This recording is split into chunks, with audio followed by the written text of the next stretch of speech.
Ketika sang suami kehilangan pekerjaan dan penghasilan, ya kan biasanya kalau ibu-ibu yang suka arisan itu biasanya itu curhat kepada temannya. Temannya itu kadangkala menyarankan untuk mencari pasangan yang lebih mapan. Nah, Api pantai Kosta menyala bersama Holy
Shalom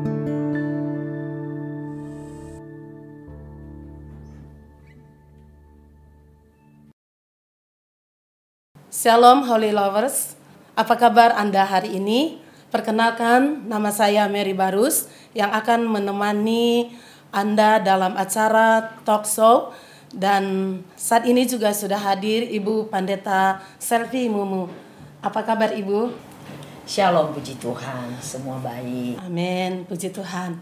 Dan saat ini kita akan membahas topik bagaimana seorang suami kehilangan pekerjaan dalam pandemi ini. Nah, sebagai pendahuluan, mungkin Ibu bisa menjelaskan secara singkat mengenai peran seorang istri dalam keluarga. Thank you, Silakan. makasih banyak. Sesuai dengan pertanyaan yang disampaikan kepada saya, berbicara tentang seorang wanita dan tentu plus seorang istri karena ada dalam rumah tangga, dalam suami. Wanita itu memang sudah dari sananya dipersiapkan untuk menata Ya. yang rusak, yang belum sempurna. Tadi Ibu juga kan di makeover kan. Nah, itu salah satu Iya. ya dalam rumah tangga, dalam pribadi kita. Jadi saya kira di sini pas momennya, pas sekali bahwa memang wanita itu dengan topik yang ada ini untuk menolong, memperlengkapi, bahkan mungkin sedikit memperbaiki. Iya. Ya, dan untuk menyikapi begitu banyaknya karyawan perusahaan yang diberhentikan karena COVID-19 ini, apakah peran kita sebagai istri saat suami di PHK dan tidak ada lagi penghasilan untuk digunakan dalam memenuhi kebutuhan rumah tangga? Iya. Nah, inilah sekarang nih lagi tren ya. Kita katakan lagi tren bahwa tugas istri itu betul-betul sudah sangat membantu. Kenapa saya katakan demikian? Sudah ada online, Ya. ada jualan di rumah dan sebagainya. Jadi sedikit membantu. Kenapa? Karena kalau kita back dulu ke belakang, Ya. apalagi kita berbicara tentang wanita Kristen, kita menoto membantu. Tentu di dalam hati kita cuma satu, yaitu kita ingin supaya semua dari yang nggak baik jadi baik, Iya, ya. dari rusak jadi betul, dari kurang cantik dipercantik. Jadi sebagai istri, sebagai wanita Kristen, ya ini sedikit buat saya tidak berpengaruh karena akan nanti balance. Iya. Balance-nya kenapa? Karena istri itu mengerti panggilannya dia apa. Menjadi istri dia harus tahu itu panggilan apa. Dia bukan perusak, tapi seperti awal tadi dia menoto, menata. Saya kira masih sampai situ. Iya, berarti seorang istri itu harus tahu posisinya Iya, sebagai panggilan penolongnya, dia Ibu, ya. apa? Ya benar. Oke, dan bagaimana respon ketika sang suami kehilangan pekerjaan dan penghasilan? Ya kan biasanya kalau ibu-ibu yang suka arisan itu dan biasanya itu curhat kepada temannya. Iya. Nah, lalu temannya itu kadangkala menyarankan untuk mencari pasangan yang lebih mapan. Nah, dan bagaimanakah saran seperti Sikap kita, ini? ya. Apakah perlu kita ikuti atau gimana, Bu? Sebagai wanita Kristen sudah jelas no. Tidak boleh ya. Karena itu bukan way out-nya, Iya. itu bukan jalan keluar. Karena Iya, seperti betul. saya katakan tadi, kita tahu panggilan. Iya. Kita bukan menjadi istri karena tanda kutip keberadaan suami.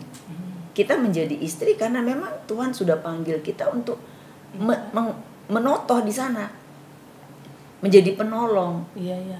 Ya, jadi bagi kita wanita Kristen, saya rasa pertanyaan ini ya jangan ada di antara kita wanita-wanita Kristen. Masa hanya gara-gara nggak punya pekerjaan ganti suami, ganti suami, mobil deh. Selanjutnya, apakah dampak dari seorang suami yang kehilangan pekerjaan dari perusahaan dan yang sudah tidak lagi menafkahi keluarga? Apa dan bagaimana sikap kita sebagai istri kalau hal ini terjadi, Bu? Ya, seperti kita back to kembali kepada yang tadi ya. Memang disinilah peran istri itu. Jadi kita bukan menjadi istri karena sesuatu. Ya saya katakan tadi kan dia kata panggilan, namanya jodoh, ya sudah dipersiapkan oleh Tuhan. Kan ibu masih ingat janji pernikahan? Oh ingat. Ingat ya. Dalam suka dan duka, Tetap setia. dalam sehat dan sakit, ya kan? Nah, saya kira itu tidak bermasalah buat kita, ya. Karena memang sudah bukan nasib ya, tidak. Karena Tuhan sanggup merubah. Berubah, ya. Yang tidak mungkin jadi mungkin, yang tidak ada bisa jadi ada. Oke, selanjutnya kalau dalam rumah tangga, apakah hanya suami yang berperan dalam mencari nafkah? Karena saya juga ibu pendeta ya. Ya. Tapi untuk ibu-ibu di kalangan juga yang lain ya. Saya kira kalau istri berpenghasilan itu juga no problem, gak masalah ya. Dia bisa bekerja tapi dalam tanda kutip jalur-jalur sesuai dengan pernikahan itu, memprioritaskan. Sekali lagi, istri harus memprioritaskan kedudukannya, posisinya sebagai istri, sebagai penolong. Tapi untuk dia berpenghasilan tuh tidak masalah, sesuai dengan panggilannya, sesuai dengan firman Tuhan. Dan ini sangat membantu. Sekarang kan tidak tabu lagi ya bagi seorang istri untuk berpenghasilan. Tapi ya dalam tanda kutip saya katakan, jangan pula kita yang, karena kita yang mungkin berpenghasilan, jadi kita menganggap remeh dalam satu sisi, dalam satu pihak. Karena sama, kita kebersamaan, pencarian suami istri itu kan sama, dinikmati bersama, enak.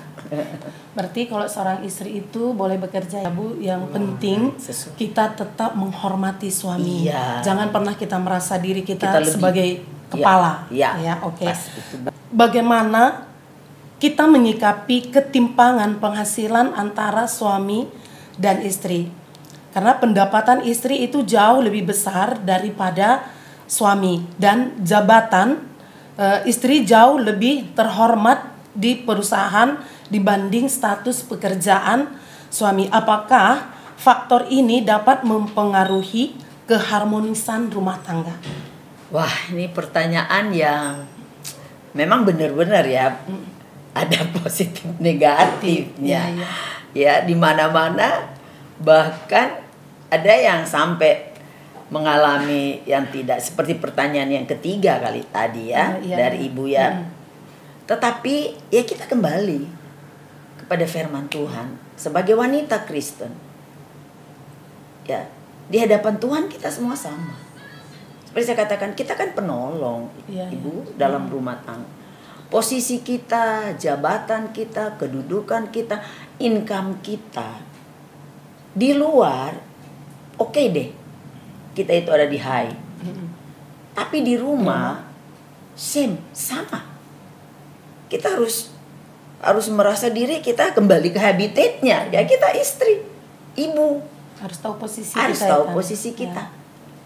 Ya kan? Jadi kalau saya kira kalau hal ini kita terapkan, ya tidak akan ada hal-hal yang terjadi dalam rumah tangga. Bahkan kita bisa worship sama, ya dalam situasi apapun suami tetap imam dalam rumah tangga kita. Luar biasa kalau kita mengerti itu semua. Jadi artinya seorang istri itu harus tahu tetap posisinya di rumah ya. Iya, jangan dia bangga dengan penghasilan jabatan itu di luar. Tapi ketika dia sudah di home, di rumahnya, itu dia betul-betul istri. Ya. Harus tahu jadi penolong. Ya, kita tahu kan pelajaran tunduk diri itu kan, ketundukan kita ya. Ya, saya kira itu di istri itu luar biasa. Ya, saya juga bersyukur Tuhan tempatkan saya jadi istri ya. Sampai umur sebegini, pernikahan yang cukup 44 tahun ini, tetap saya bisa nikmati bagaimana posisi seorang istri dengan tanda asal kita tidak menyalahgunahi apa yang Tuhan percayakan. Ya, suami boleh jadi pejabat, tapi ya ada satu hal juga yang ingin saya sampaikan. Kadang kita istri selalu memanfaatkan jabatan suami. Ya nggak boleh. Ya, Jadi tanpa sadar kita kadang meremehkan ya. iya benar. Tapi kita bersyukur. Iya. Untuk teman-teman kita di rumah, dimanapun wanita-wanita, semangat. Oke Ibu, dan bagaimana seorang suami yang kehilangan pekerjaan dan kehilangan penghasilan dalam jangka waktu yang lama, itu kan rentan menjadi konflik dalam rumah tangga. Kira-kira apa yang menjadi alasan ini terjadi? Nah di sini Ibu, dalam rumah tangga ini memang perlu komitmen. Ya kita tahu semua pernikahan, saya tidak bicara tentang pelajaran pernikahan, itu kan perlu komitmen. Komitmen tuh tidak akan ada yang bisa mengganggu gugat, itu komit kita. Seperti kita, ya saya kembali sedikit, ya dalam suka dan duka, mau jangka panjang, mau jangka pendek, mau situasi apapun, saya kira kita wanita kan menoto. Ada banyak inovasi-inovasi yang bisa kita kerjakan, saya katakan tadi, sesuai dengan firman Tuhan. Apalagi sekarang jualannya bikin bunga pun sudah jadi duit, Ibu. Apapun bisa jadi ya, duit, ya. Gorengan udah jadi duit. Jadi nggak ada masalah untuk suami mau jangka panjang. Oh no problem, nggak ada masalah. Karena wanita itu maka saya kembali senang kita jadi wanita loh. Wanita-wanita yang di luar sana senang kita di Tuhan percayakan kita jadi wanita. Kita penolong. Berarti bisa berdampak. Iya, seorang istri itu juga harus kreatif lah ya Bu. Oh kreatif, iya. pasti harus. Dalam pelayanan kita sebagai juga pendeta, harus kreatif. Seorang istri, ibu gembala harus kreatif. Jangan monoton. Oke, puji Tuhan. Sebagai penutup, Ibu untuk menyimpulkan atau memberikan nasihat bagi istri-istri yang ada di rumah yang menyaksikan tayangan ini. Wow. Salam sejahtera buat kita semua wanita-wanita cantik yang ada di luar sana, terlebih wanita-wanita yang sudah dipersiapkan Tuhan, dalam khususnya kita sebagai ibu, sebagai istri, kita lah orang-orang yang paling luar biasa. Kenapa jabatan ini nggak bisa diambil oleh siapapun juga? Karena sudah dari sananya. Jadi lewat talk show hari ini saya berterima kasih, saya juga bisa dipercayakan. Dan saya sampai saat ini masih belajar. Kehidupan ini gak ada yang tamat. Ibu, jadi istri gak tamat, jadi ibu juga gak tamat. Ya, kita tetap belajar dan belajar.